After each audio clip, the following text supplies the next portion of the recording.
Dear students, good morning. देखिए बेटा, हमारा सदिश टॉपिक में हम आ गए थे सदिशों का गुणनफल। तो मैंने बताया था कि किसी सदिश को हम सामान्य संख्या से गुणा करें तो सामान्य गुणनफल ही होता है वो। तो सदिशों का सदिश गुणनफल मेनली हम दो तरह से लेंगे। एक तो होगा सदिशों का अदिश गुणनफल, जिसे हम डॉट प्रोडक्ट कहेंगे। एक होगा सदिशों का सदिश गुणनफल, जिसे हम क्रॉस प्रोडक्ट कहेंगे। तो एक बार हम सदिशों का अदिश गुणनफल पढ़ रहे हैं, ठीक है। थोड़ा हमने कल बताया भी था इसके बारे में, आज उसके आगे हम चलेंगे, ठीक है। तो सदिशों का अदिश गुणनफल क्या होता है, परिभाषा क्या लिखी थी हमने, एक छोटी सी सिंपल सी परिभाषा बनाई थी हमने कि दो सदिशों का ऐसा गुणनफल जिसके फलस्वरूप हमें अदिश राशि प्राप्त होती है उसे सदिशों का अदिश गुणनफल कहते हैं। सदिशों के अदिश गुणनफल को हम दो सदिश राशियों के बीच में डॉट लगाकर व्यक्त करते हैं। ए सदिश डॉट बी सदिश बराबर आएगा ए सदिश का परिमाण गुणा बी सदिश का परिमाण गुणा कोस थीटा। यहाँ पर ये थीटा क्या होता है, यहाँ पर ये थीटा होता है इस ए सदिश और बी सदिश के मध्य का कोण। क्या है बेटा, यहाँ पर ये थीटा है यहाँ पर ए सदिश और बी सदिश के मध्य का क्या है, कोण है। थीटा यहाँ पर ए सदिश और बी सदिश के मध्य का क्या है, कोण। अब दो सदिशों का अदिश गुणनफल डॉट प्रोडक्ट बिंदु गुणन एक ही बात है सारी, ठीक है। करने पर दो सदिशों का अदिश गुणनफल डॉट प्रोडक्ट बिंदु गुणन करने पर हमें अदिश राशि प्राप्त होगी। तो यहाँ जो राशि प्राप्त होगी उसकी कोई दिशा नहीं होगी, ये ए बी कोस थीटा क्या होगी, एक संख्या होगी, ठीक है बेटा। इसके बाद हमने नोट्स भेजे थे आपको, कुछ एग्जांपल दिए थे। W बराबर एफ डॉट डी, P बराबर एफ डॉट वी वेग, five equal to E A cos theta, five equal to B A cos theta. वो एग्जांपल्स थे, एक बार आपको नोट करने हैं, ठीक है बेटा। आज हम ले रहे हैं अदिश गुणनफल के कुछ गुणधर्म की। सदिशों का अदिश गुणनफल किन किन नियमों का पालन करता है, ये फॉर्मूला तो हमें याद करना ही है। ए सदिश डॉट बी सदिश बराबर ए बी कोस थीटा। तो बेटा पहले मैंने फिजिक्स में वो टॉपिक लिए हैं जो यूनिवर्सल है, जो आप फिजिक्स कभी भी 11th क्लास 12th क्लास आगे कॉम्पिटिटिव एग्जाम कहीं भी जाओगे ये टॉपिक जरूर आएंगे फिजिक्स में। बेसिक जैसे विमाएं, मात्रक एवं विमाएं लिया था हमने वो टॉपिक, फिर ये सदिश वाला टॉपिक। इसके बाद हम जो टॉपिक लेंगे वो लेंगे जनरल मैथमेटिक्स, जो बेसिक मैथमेटिक्स है जो फिजिक्स में काम में आती हो। तो ये ऐसे टॉपिक्स ले रहा हूं पहले में जो हमेशा काम में आएंगे आपके, इनको बड़े ध्यान से आप समझिए बेटा, ठीक है। तो ये हो गया। अब पहला ऐसा गुणधर्म, पहला गुणधर्म में नोट्स में दिया हुआ है, इसे बोलते हैं क्रम विनिमय गुणधर्म, ठीक है बेटा। क्या नाम है इसका, क्रम विनिमय गुणधर्म। तो सदिशों का अदिश गुणनफल जो है क्रम विनिमय गुणधर्म का, क्रम विनिमय नियम का पालन करता है। मतलब ए सदिश डॉट बी सदिश का जो मान है वह बी सदिश डॉट ए सदिश की क्या होगा, बराबर। चाहे आप ए डॉट बी लीजिए चाहे बी डॉट ए लीजिए, अदिश राशि आएगी आप जानते हो, और इसका मान हो जाएगा ए बी कोस थीटा। अतः सदिशों का अदिश गुणनफल जो होता है वह क्रम विनिमय नियम का पालन करता है।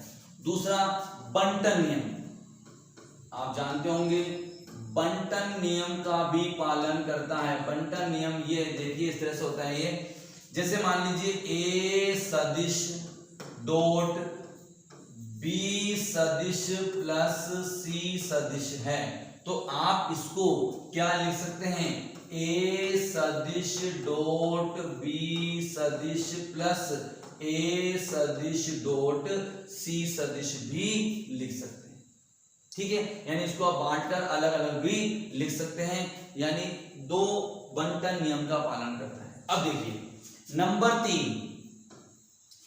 3 पॉइंट में मैं क्या ले रहा हूं, विशेष स्थितियां ले रहा हूं। तो यहां पर थीटा का जो मान है वो 0 से लेकर 180 के बीच तक कुछ भी हो सकता है।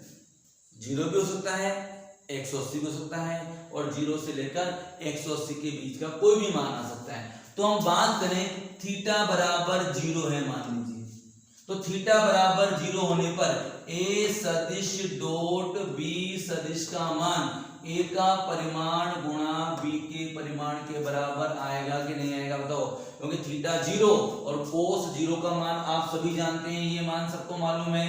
कोस 0 डिग्री का मान 1 होता है, कोस 90 डिग्री का मान 0 होता है, और एक और मान आप याद कर लीजिए, कोस 180 डिग्री का मान, कोस 180 का मान -1 होता है, ध्यान दीजिएगा। ठीक है, जब हम बेसिक मैथमेटिक्स पढ़ेंगे तो बताइए कैसे आता है। अभी तो आपको याद करना है कि कोस 180 का मान कितना होता है, -1 होता है। तो अगर थीटा का मान 90 ले लें हम, ध्यान दीजिएगा, बहुत इंपॉर्टेंट बात, थीटा का मान 90 ले लेंगे तो बताइए ए डॉट बी का मान कितना आएगा, 0। बहुत इंपॉर्टेंट बात अलग से लिखी हुई मिलेगी आपको, बहुत सारे क्वेश्चन इसके ऊपर बनते हैं। दो सदिश यदि परस्पर लंबवत हैं तो उनका डॉट प्रोडक्ट कितना होगा, 0 होता है। दो सदिशों के लंबवत होने की क्या शर्त है, उसका डॉट प्रोडक्ट कितना होगा, 0। अब अगर मैं तीसरी स्थिति ले लेता हूं, थीटा बराबर 180 डिग्री, तो बताओ थीटा बराबर 180 डिग्री, कोस 180 का मान आप कितना लेंगे बताइए, तो हम लेंगे -1। तो क्या आ जाएगा, ए सदिश डॉट बी सदिश बराबर ए बी कोस 180 और 180 का मान -1, तो ये आ जाएगा माइनस का ए। अब यदि आप देखिए, आप जानते हो कोस थीटा फर्स्ट क्वाड्रेंट में पॉजिटिव होता है और सेकंड क्वाड्रेंट में नेगेटिव होता है, 180 तक आएगा मान। तो 0 से 90 तक कोस थीटा का मान कैसा आएगा, पॉजिटिव, और 90 से 180 तक कैसा आएगा, नेगेटिव। यानी अगर ध्यान दीजिए, यदि थीटा का मान 0 से बड़ा है और 90 तक भी है, 90 में 0 आ जाएगा मान, ठीक है, तब तो ए डॉट बी का मान कैसा आएगा, पॉजिटिव आएगा या 0 आएगा, 90 पे 0 हो जाएगा। ठीक है, 90 पर 0 हो जाएगा, मैं ऐसा करता हूं 90 तक ऐसे लेता हूं। लेकिन यदि 90 से बड़ा है और 180 तक है, तब ए डॉट बी का मान नेगेटिव आएगा कि नहीं आएगा, क्योंकि आप जानते हो दो सदिशों का आप अदिश गुणनफल करेंगे तो आएगा ए बी कोस थीटा। ए तो ए सदिश का परिमाण, बी बी सदिश का परिमाण, और किसी भी सदिश का परिमाण कभी भी नेगेटिव नहीं होता है, तो ये तो हमेशा पॉजिटिव संख्या आएंगी ए और बी। तो अब कोस थीटा का मान कब पॉजिटिव होगा, जब थीटा का मान 90 से कम है तब पॉजिटिव होगा, और जब थीटा का मान 90 और 180 के बीच में हो जाएगा तो कोस थीटा का मान कैसा हो जाएगा, नेगेटिव। फर्स्ट क्वाड्रेंट में कोस थीटा पॉजिटिव होता है और सेकंड क्वाड्रेंट में कोस थीटा नेगेटिव होता है। तो यदि मैं आपसे बोलूं दो सदिशों के मध्य का कोण 120 डिग्री है, बताइए उनका अदिश गुणनफल धनात्मक होगा कि ऋणात्मक, तो वो ऋणात्मक होगा। मतलब अगर न्यून ए दो सदिशों के मध्य का कोण न्यून कोण है तो ए डॉट भी धनात्मक आएगा, और अधिक कोण है तो ए डॉट भी ऋणात्मक आएगा। ठीक है बेटा, ये सब पॉइंट्स नोट्स में दिए हुए हैं। समांतर सदिशों का अदिश गुणनफल, लंबवत सदिशों का अदिश गुणनफल, इसके बाद दिया हुआ है समान सदिशों का अदिश गुणनफल। ठीक है, तो समान सदिशों का अदिश गुणनफल, ध्यान दीजिए दो सदिश एक सदिश से ए सदिश। अब आप ए सदिश का ए सदिश के साथ अदिश गुणनफल कीजिए, तो कोई भी सदिश स्वयं के साथ कितना कोण बनाएगा, तो कोई भी सदिश स्वयं के साथ कोण बनाएगा 0। तो क्या होगा, ए का परिमाण ए, इस ए का परिमाण ए कोस 0, कोस 0 का मान कितना हो जाएगा ए, तो ये हो गया ए स्क्वायर। तो किसी भी सदिश का उसी सदिश से आप अदिश गुणनफल करेंगे तो आपको क्या प्राप्त होगा, उस सदिश के परिमाण का स्क्वायर प्राप्त होगा। ठीक है, अगला जो पॉइंट हमने यहाँ पे लिया है वो लिया है इकाई सदिशों का अदिश गुणनफल। इकाई सदिश हमने वो लिए आई कैप, जे कैप और के कैप, इकाई सदिशों का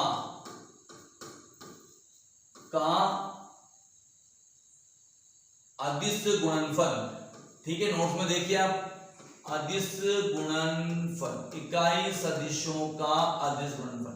इकाई सदिश एक्स अक्ष की दिशा में तो होता है आई कैप, वाई अक्ष की दिशा में होता है जे कैप और जेड अक्ष की दिशा में होता है के कैप। ध्यान से समझिए बेटा, अगर आप आई कैप को आई कैप से गुणा करेंगे तो आई कैप का परिमाण 1, इस आई कैप का परिमाण भी 1। जानते हो इकाई सदिश का परिमाण कितना होता है 1, और कोई भी सदिश स्वयं से कितना कोण बनाएगा 0 डिग्री, तो cos 0 का मान 1, तो 1 गुणा 1 गुणा 1 बराबर 1। मतलब आई कैप डॉट आई कैप बराबर जे कैप डॉट जे कैप बराबर के कैप डॉट के कैप बराबर कितना आएगा 1।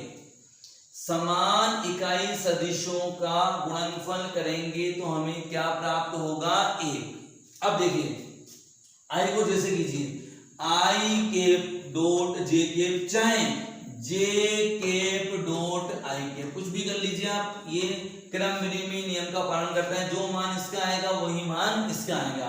आई कैप का परिमाण 1, जे कैप का परिमाण 1।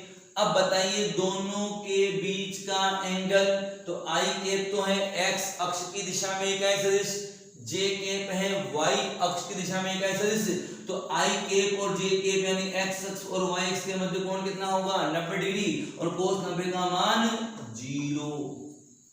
तो असमान इकाई सदिश, चाहे आप आई डॉट जे करें, चाहे जे डॉट आई करें, चाहे आई डॉट के करें, चाहे के डॉट आई करें, चाहे जे डॉट के करें, चाहे के डॉट जे करें, उन सभी का मान कितना आएगा 0 आएगा। समान इकाई सदिशों का गुणनफल 1 होगा और असमान इकाई सदिशों का गुणनफल हमेशा कितना होगा, असमान इकाई सदिशों का गुणनफल हमेशा 0 होगा। अब देखिए मान लीजिए दो सदिश हैं हमारे पास, एक तो है ए सदिश बराबर A X I cap A Y J cap plus A Z K cap, एक सदिश तो ये है। और दूसरा सदिश है बी सदिश बराबर B X I cap B Y J cap और बी जेड के कैप, ये दो सदिश है। अब हमें इन दो सदिशों का अदिश गुणनफल करना है, यानी हमें क्या निकालना है ए सदिश डॉट बी सदिश निकालना है। कैसे निकालेंगे, बड़ा सिंपल तरीका है। देखो वैसे आप पहले यहां पर रखिए ए सदिश को, डॉट लगाइए, यहां रखिए बी सदिश को, A X I cap A Y J cap A Z K cap. ऐसे ही यहां क्या आ जाएगा B X I cap B Y J cap और बी जेड के कैप। अब देखिए वैसे ये वाला पहले इन तीनों पदों से गुणा होगा, फिर ये भी इन तीनों पदों से गुणा होगा, ये भी इन तीनों पदों से गुणा होगा, तो कुल मिलाकर 9 पद आने चाहिए। लेकिन आप जानते हो आई डॉट आई 1 होगा, पर जब ये वाला पद इससे गुणा होगा तो आई डॉट जे कितना होगा 0। अभी बताया मैंने समान सदिशों का अदिश गुणनफल तो 1 और असमान सदिशों का अदिश गुणनफल कितना होता है 0। तो यहां जब ऐसा गुणनफल आ जाएगा तो हम क्या करेंगे, आई कैप वाले गुणांक को आई कैप वाले गुणांक से गुणा कर देंगे, तो क्या आ जाएगा ए एक्स बी एक्स। आगे हम इसको इससे और इसको इससे गुणा नहीं करेंगे, क्यों, क्योंकि इसका मान कितना आएगा 0 आएगा। क्यों, क्योंकि यहाँ आई डॉट जे आएगा और यहाँ आई डॉट क्या आएगा, यहाँ आई डॉट आई आएगा और आई डॉट आई कितना होता है 1। तो आगे अगले वाले में जे वाले को जे वाले से ए वाई बी वाई, के वाले को के वाले से ए जेड बी जेड। ठीक है बेटा, तो ये है दो सदिशों का अदिश गुणनफल करना हो तो आई कैप के गुणांक को आई कैप के गुणांक से, जे कैप के गुणांक को जे कैप के गुणांक से और के कैप के गुणांक को के कैप के गुणांक से गुणा कर दिया जाता है। एक बात और, कभी भी ऐसा क्वेश्चन आ जाए